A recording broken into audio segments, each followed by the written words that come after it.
Hi everybody, welcome to The Lens. My name is Chris Mishler, and as always I'm joined by this fabulous panel of people. Ladies and gentlemen, who you just spit all over, I did. might add. Yeah. Frank Owens, right over here on the side, wearing the lovely shade of pink in honor of breast cancer, Frank? No, Oh. that's what I pulled out of the closet. Oh! In honor of him being In here honor of this himself, morning. not Karen. This is Jody Townsend, and she is a phenomenal lady. Next to our guest, we'll let you know. This is Darla Couch, and Darla is next to. Would you introduce him, because you've known him for a long time as well? I have. This is Brent Henderson, and we have known each other since I was 15. So probably. that's been 40 years. Yeah. 40 It's been years. a long. No, I was 15. No, you were not. I was 15. I was younger. Much younger. Brent, it's a privilege to have you here with us. They're heckling me over Hey, there. how old are you, Darla? I'm 44 That's a kid. You're a kid. Brent, how old are you? in my mind. 106. 106. You're still young. Brent has been a myriad of things, and I want to get to all of those things that you've been. In fact, I remember when I was a freshman in high school at Belmont High School in Decatur, Indiana, you were in a band that came from Anderson University, which was Anderson College, Right. which was Anderson College back then. Anyways, you came and performed at our high school, and I thought you guys were incredible. And the name of your band was? It was called the Chapman Henderson Band. How old were you in '81? Was that your 94? senior year? 81? Was that your senior No, year? no, no. It was 85. Yeah. 85 was your senior year? Yeah. Okay, so you're just 4 years different than me. That's all. Yeah. Yeah. So talk about who the Chapman is, though. yeah, it was Chapman Henderson, it was Brent Henderson and Well, and it was three of us, actually. There were two Chapmans. One was Herb Chapman, and then his brother, Steve Chapman. who went on to be Stephen Curtis Chapman. He was already Stephen Curtis Chapman. Oh, he didn't change it like Well, John he Mellencamp. did. Well, he just added it so you could Okay. take more space up. I think. Wasn't it Stephen Cougar Chapman? Oh, my Lord. And then John Cougar got in a... Yeah. Did you guys record and... We did a 45. Do you guys know what a 40? I have no idea. Yeah, No. we did a 45. No idea. Yes. Yeah. That's incredible. Shut your mouth over there, Frank. Did you sell a ton? Remember a 40. No. Steve did later. Oh, he Yeah, did. yeah. But Brent, it doesn't stop there for you. Oh, no. No, because after Chapman Henderson, what did you do? I was a security guard for the Colts. So maybe it did stop for you. But That's that the other sound guy, of Stephen bare Curtis, legs he on went on. He went on. Our next segment will be with him. Let's talk about Steve. Pretend you're Stephen Curtis. No, it went. After we were done with that, it was about a year kind of trying to figure things out, and I got with a couple other guys that were actually at the college, and we formed a group called One. And now One really is the loneliest number because we don't exist anymore. So We call ourselves Once. So you, it was another AU group, Yeah. and you, Well, it really wasn't. It was a couple of the guys from the university, but we kind of didn't go through the college door of traveling for them. We just kind of went on the outside of it and did it. And we've been together only about 2 weeks, and we did a concert in Byram Hall. You guys know Byram at the college. And Sandy was in the crowd that night, Sandy Patty, and we had no idea she was there. And afterwards, she comes upstairs when we were, getting everything ready to leave, and she said, "I just want to offer, would you guys be willing to travel with me on this next world tour and sing with me?" Like that night. travel I mean, with like that me on a night. world 2 heard weeks you. old, yeah, it was And crazy. you were only Travel 2 with weeks me old. on a world On a world tour. tour. And so we Gas prayed about it for City, about 2 seconds. Gaston, Dunkirk. You fit in well with Gas City, don't you? Farmland. I can. Remember that sign? Where is that? Eat here, get gas or something? Oh, yeah. Yeah, that's Chris's. That's Thanks Chris. for bringing that up. Yeah. So Frank, let me ask you something. I know that right now you're going through something in your own life, and that is the withdrawal from looking at your cell phone while we're on the air. Right. He struggles. I'm good. It's amazing. Therapy Frank, have is you work. ever had a break like that, where you've done something for 2 weeks, and then somebody sees you and takes you on a world tour? No. My bigger question is, why, if there were two of you, why weren't you two instead of one? There was 3 of us. Oh, three. Then why Yeah, weren't you three. three instead of one? Yeah, good question. I don't think 3 would have No, I it don't know. doesn't sound Didn't good. sound right. 3. Maybe if you Now, if get we back said like together, the 5, I mean, reunion. someone already took the 5. You know, Right. So it's, Yeah, if you get a reunion, you maybe go to 3 instead of 1. But Yeah. I think I'm going to stick with the once. Hilarious. Once. Once. Once. I was thinking. 2 weeks into your performing, Sandy Patty sees you. She wants to take you guys on a world tour, and that means you go all over the world. Yeah, I mean, it really changed from just kind of traveling locally within a couple hours to, I mean, everywhere, Asia, Europe. I mean, it was pretty cool. I mean, you're no longer playing Byram Hall. We were, doing like Radio City. It was you're going upstairs in Fox Theaters or Radio City, and in the dressing room, when you walk outside the walls and you see, the Monkees. I mean, everybody's, Frank Sinatra, everyone that performed there, you get to It's sign written the on the walls. walls. Yeah, I And so heard we that. actually got to, write on these walls. So your name is in Radio City. Yeah, no, it's probably painted over by now, yeah. I'm sure Bubble they painted gum. over. But yeah, I mean, it's anyone who's ever sung there, your names are on the wall. It's very cool. On that touring, while you toured, what is one story that sticks out in your mind that is just incredible? We had finished up with Sandy, and I can't say who it was, but we had a big van. We pulled a sound trailer after we'd get off her tour bus, because we didn't have that kind of money then, so we would beat up and we would leave and go do our own Would she tour. meet you at the head door of the bus when you're going to think you're going to get on the big tour bus? You get out of your van, you go up there, and you're thinking she's going to let us ride. Does she greet you at the front and says, maybe if you'd have worked a little harder? Well, there was actually 2 buses, and there was the crew bus, which we were on Okay. for the first couple of years. You had to kind of earn it. Okay. But so anyhow, back to the story. Sorry. Yeah, it's all right. ADD. It's the grape nuts thing or whatever you ate. Still, you're still processing that. And speaking of processing, this is what happened. So one of the guys always had to use the bathroom. Oh, I've heard this story. Yeah, I mean, It's and so we're in the disgusting. van. It's like, okay, guys. I mean, it's been 30 minutes, really? Okay, next time you're just going to use a Coke cup or No. something. It's like, come on, really? 30 minutes later, one of the guys who always had to go decides, I can't hold it.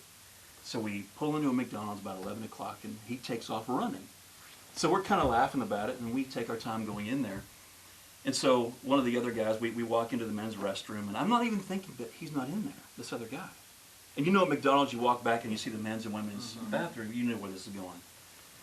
So we get done washing our hands, and we come walking out, and here comes this blonde-haired lady walking out. Her face is beet red, and she's laughing. And right behind her comes our buddy we're traveling with. He is embarrassed. I can't believe, you saw me. And I said, what are you doing in the women's bathroom? He goes, you're never going to believe this. I said, what happened? He goes, I didn't have to pee, to be honest with you. He goes, my stomach was upset, so I just ran to a stall. And he goes, because back home, the men's is on this side of the building, so I just ran in. And he goes, so I'm sitting there, and he says, I see someone come in, and I look under the stall, and I see tennis shoes, and I'm thinking they're yours. He says, so I'm making a few extra noises, trying to get you to laugh. And he goes, and you're not laughing, so I start making more noises. And he goes, and you're not laughing, so just now I'm taking toilet paper off the roll, and I'm throwing it over the top of the stall. And he goes, so finally, he goes, I get out and I come walking out, and here's this blonde-haired lady washing her hands, and he goes, no. So that was a classic. That was never. That is awesome. Yeah, that was a good one. That is so good. Man, and so you guys toured for how many years? About 5. 5 years. And then after that, you did some singles. Yeah, well, I went back to studio. I had been a studio singer for a number of years, singing on commercials and stuff. And so I got a record deal, actually, at that point, doing some solo writing and some solo recording. And so I started going back out and kind of doing a little bit of the local thing a little bit again. And then I actually got on a tour with Crystal Lewis and Avalon in '98 on the Gold Tour she was on. And so we toured around the United States for the most part, West Coast, South. And then after that, took some time off. We had our second child. And Who's we? yeah, who's we? Well, it wasn't one. Yeah, my family. I just took some time to be with family. Because when you're on the first 5 years of my marriage, you remember this. Oh, yeah. I was on the road like 220, 30 days a year Yeah. on a tour bus. And I would hang out with his wife. And my dog. That Yeah. big, yeah. Mm-hmm. Wow. That's busy. It sounds glamorous touring, but I imagine it's brutal. And here's the other thing about it. When you're on tour, when I was a younger guy, I didn't feel really secure in who I was, which is kind of leading into kind of what we're going to talk about. But you get an opportunity, through something that maybe you feel like you're really good with, whether it be music or sports, whatever it is, and you sink yourself into that and you get attention for it, and it's like sugar. They even found out, rats are actually more attracted to sugar than they are cocaine. It's more addictive. Well, that's what happens when you get your worth and value out of something you think you do well or you do well, and people recognize you for that. It becomes your drug. You want to keep going back to that thing. And so for me, discovering that I could sing and write and things became almost like a drug. And so when I was on tour, when you're out there and the lights are going, you're on television shows, or people sign my CD or whatever, it's a drug. And you begin to get your worth and value from that. So when you get home and you get off the road, and you're just a dad or a husband or whatever anymore, now you begin to just feel like kind of like anybody. And if you're off the road long enough, then you begin to feel like a nobody, because you're going to the wrong well to find out who you are. So it's going to be really addictive. You would find those low points when you'd be at home. Yeah, because there's no glamour. Wanting to get back out on the dishes road so you can feel better about yourself. Oh yeah, you just, we call it a road mode. When I was getting ready to go back out, my mood would change. Ready to go, here we go. People think I'm great. People think I'm something, yeah. Yeah. I think that you don't even have to tour No. Right. to have that. Everybody has that. There's some place, there's something that we're a part of that we find our identity in, that if it doesn't go well, we feel like losers. We all fall into that trap that somehow we think our worth and value comes from what you think about me or by how well I perform. You had done so many different things. You are a professional hunter. What does that mean? Basically, I've got sponsors within the outdoor industry, and if you have sponsorships and that's a part of your income that you do during the year, there's different qualifications. Like in Africa, you might have to go through a certain amount of testing to become a professional hunter, or what they call a PH. It's a little different here in the United States, but if it's something that's a big part of what you do, basically for your living, and sponsorships are a big part of that. Okay. Kind of includes you in that. And you've been a professional hunter for how long? Not that long. Probably since about 2005. Okay. About a decade. Okay. Yeah. And then, because I've gone on hunting things with you. In fact, you took me to Alaska. Yeah, we did. A couple years ago for an event I will never, ever, ever forget. It was one of the, outside of course, you got to say meeting your wife and having your children, but going and being at a place. You took me to Alaska, and Brent, I'll never forget it. It was phenomenal. That was an awesome trip.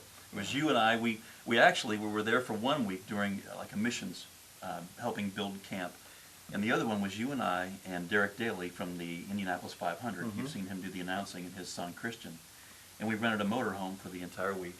And just had a ball. It was phenomenal. Things that, if you can go to Alaska, you got to go to Alaska. Yeah, the thing about Alaska, it's so different than the lower 48 because, Africa, everything wants to stick you or kill you. That's the big difference there. You go to Alaska, it's just the weather can change on the count of one. Alaska's got teeth. It's beautiful, but it's got teeth that'll hurt you. Yeah. And it was amazing. I'll never forget it. And then Brent, even right out of high school, you worked like The Deadliest Catch. Well, that was when I was in college. I would go up there and where? work.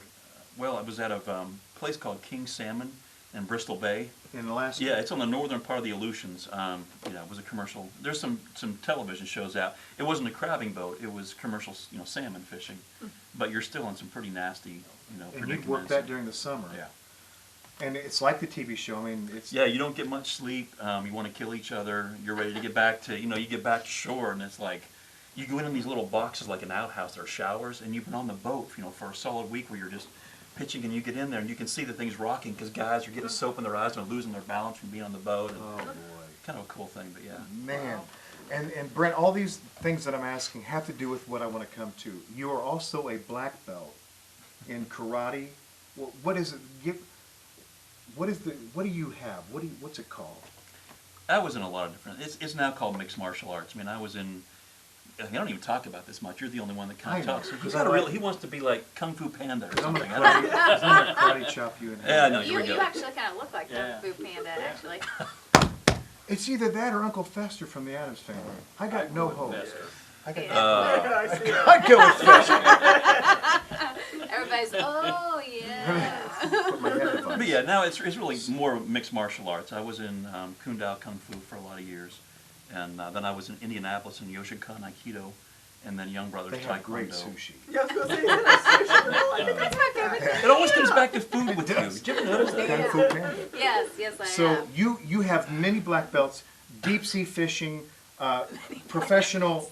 You have There's only one brown. it's not a shirt. It's just a bunch of many stretchy pants. Yes. So you have all these things, and Brent, you have this passion because you've done so many things. What is it that you have seen with men? I will never forget what you said about going, that people will spend. Men, you'll go to a guy's office and he'll have a fish mounted on the wall. And tell that story real quick. What does he say? No, I mean, you'll see guys travel to a place like Alaska, spend all this money, go out and buy the fishing gear to make himself look like a professional and spend $300 on a one-day trip or a half-day trip. And he'll have that fish mounted on his wall in his office, and he'll sit there behind his desk wishing, that he was somewhere else. It comes back to that whole thing about, and I just posted this on Facebook, on my Facebook lead, I think it was yesterday. If fear wasn't an option in your life anymore, what would you do different? Why don't we pursue the things that really make us come alive? We settle for the things that society says we should do, whether it's money or noble or whatever those things are. I don't want to live life like that. I mean, I want to live life like what this book title is about, we were going to come to, which is Off the Hook. Yeah. I don't want to live my life because society says you should live it this way. I die. You give me those things to make me come alive. I don't care how much money I make in this life, whether it's a little or a lot. If I'm doing what makes me come alive, other people come alive around that. They're like, Right. what is it about you? Yeah. Yeah, that's the thing. Well, the words of seeing that guy sitting in his office, hating his job, Yeah. and he looks at that and he says, "That was the one day I lived. Yeah. The rest What of is it it, the all- Braveheart? Remember that in William Wallace? All men die, but not very few But live. very few really live. Yeah. Yeah. Yeah, Very and true. that's what this book is about. Yeah. So Brent, real quick, plug your book. Tell us what it's about. How did it come about? What's the story? It really, since I was a little boy, I grew up in Pennsylvania, in the Appalachian Mountains. Got my first BB gun when I was like 8. And so you wouldn't find me. We didn't have PlayStation. We didn't have the Right. ping pong, whatever it was called. We built forts. As kids, we went out and built teepees and had fun. And I would go out and I would come back at night. And I remember the first time I shot a rabbit. My mother said, "If you shoot one, I'll cook it." Never figuring I would. And I came home. She said like 30 minutes later with a rabbit, and so she cooked it. And that's been a big part of it. To me, hunting is not about the trophy stuff. To me, hunting is. And I honestly, I don't like the part where you actually have to take the animal. I mean, I really do grieve over it. We eat everything that we harvest, whether it's fishing, when we went out. I mean, we eat all that. We give it to those who are hungry, that need food, especially this time of year. But there's just something about growing up in my roots being in the mountains that made me come alive. And so the whole book kind of starts off a little tiny bit about the childhood stuff, not much. Goes through a little bit about the Alaska experience, working on the salmon boats, how that kind of wakened up a lot of that same stuff within me, that passion, that adventure. Reading the book on Sir Ernest Shackleton. If you've ever read The Endurance, an amazing Antarctic exploration where they were shipwrecked for hundreds and hundreds of days, and had to live 100 degrees below zero. Their boat was crushed, went down in the cold. An amazing book.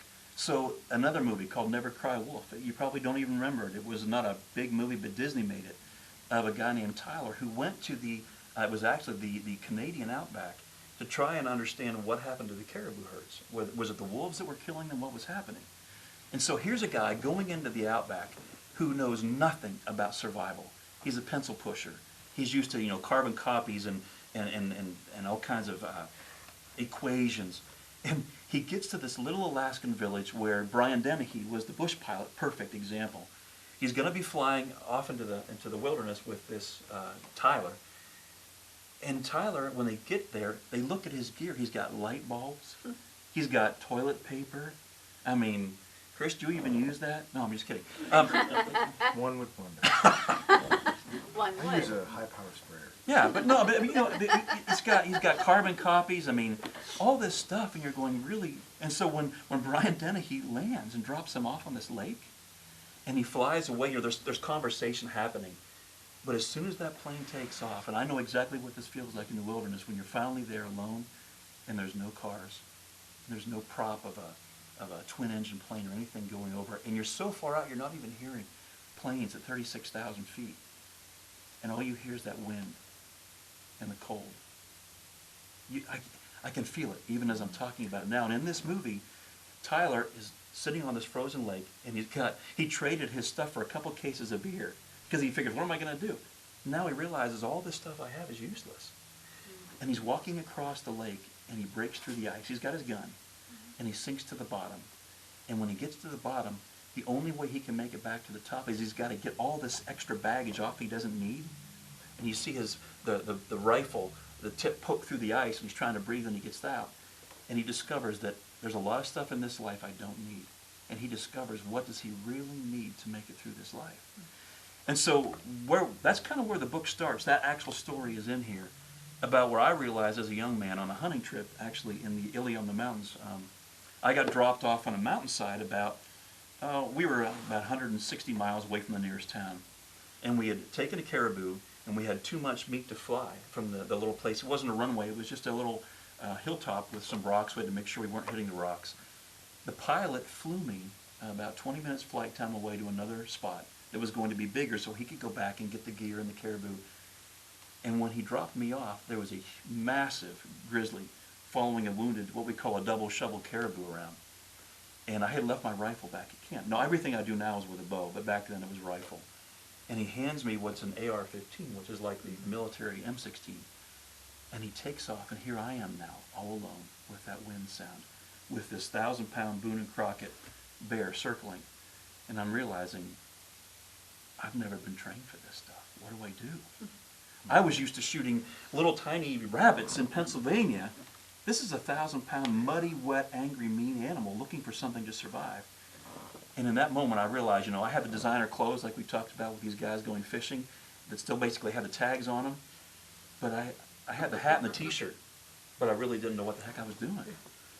And so that's where this book starts, that most men in their life have never really been taught how do we make it not only through the wilderness, but how do we survive in this matrix that we live in our marriage, in our families, all this stuff. Yeah.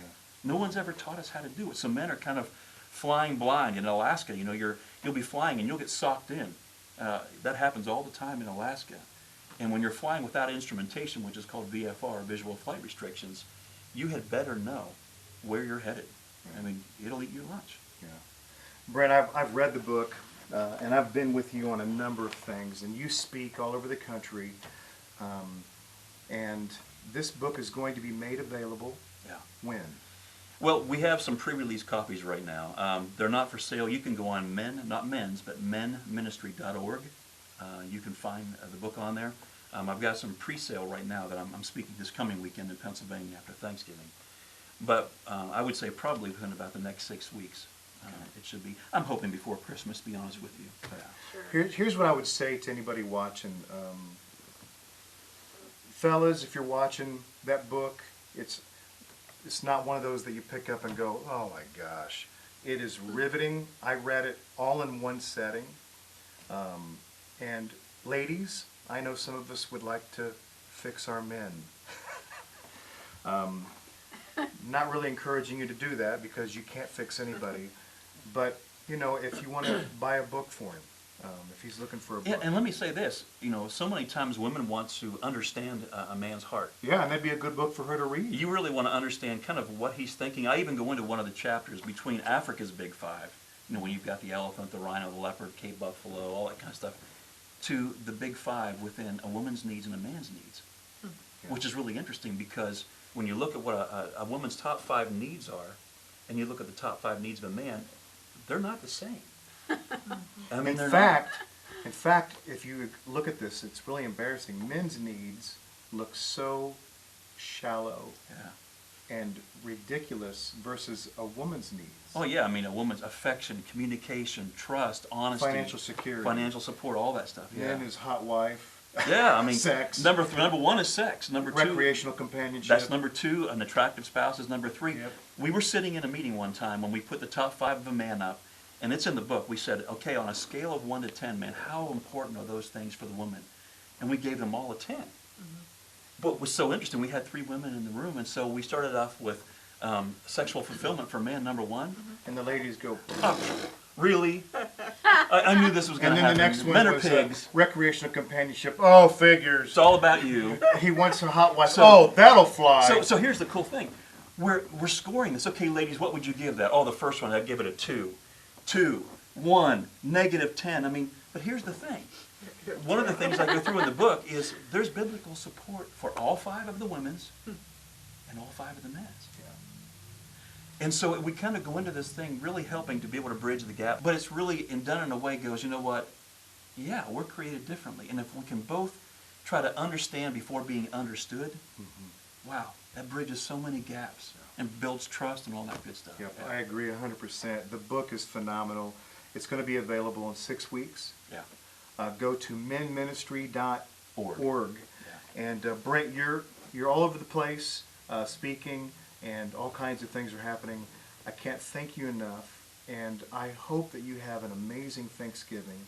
I know that this has been a year of hard stuff for you, losing both your parents, losing an uncle. I mean, you've been through the ringer, and yet you've written a book. So this isn't from a guy who's going, life is great, let me tell you how. Right. This is a guy who's been through the ringer and has been through the hardest things of his life, and is writing the book. And I think that I really could have only written the book from this viewpoint now after going through the loss of both my parents, because I discovered that I was trying to get a lot of my identity through what my parents thought about me. Am I pleased? Am I good enough for my father? All that kind of stuff. And one of the biggest issues that we tackle in here is identity. That my identity doesn't come from, like we talked about, the music or being tough or being a hunter or a fisherman or whatever that, or money or your spouse. It has nothing to do with that. Your identity, for me, comes from the God of the universes, which is what I really believe, sending his son to die for me. And now that I'm a believer, him being in me, that's where my identity is found. I don't need to have anything else because I'm already good enough.